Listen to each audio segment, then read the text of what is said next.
నిన్న మంత్రివర్గ సమావేశంలో కొన్ని కేటగిరీలకి గతంలో ఇచ్చిన భూ కేటాయింపుల్ని రద్దు చేశారు. వాటిలో మనకి ప్రొడ్యూసర్ భగవంతునికి భక్తునికి సమానమైనది అయినటువంటి అంబికా దర్బార్ బత్తికి ఇచ్చినటువంటి భూ కేటాయింపులు కూడా రద్దు చేశారు.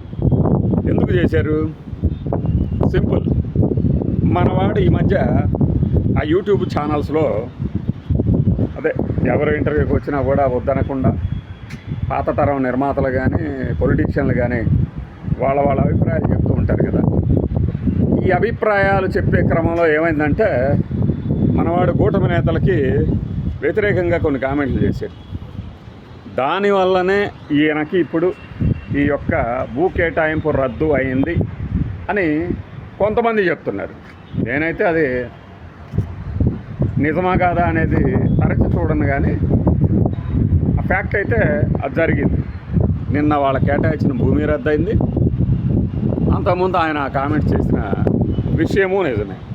సో ఇప్పుడు ఏం జరుగుతుంది అంటే ఇదే, మనకి కేటాయింపులు ఎందుకు రద్దు చేశారు అని ఆయన ప్రశ్నించవచ్చు.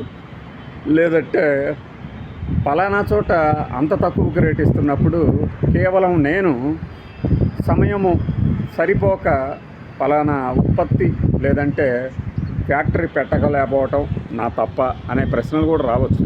వీటన్నిటికీ కూటమి ప్రభుత్వం దగ్గర రెడీమేడ్ ఆన్సర్లు కూడా ఉంటాయి. అవేంటి అనేది చూద్దాం ఆన్సర్ వచ్చిన తర్వాత. బాయ్.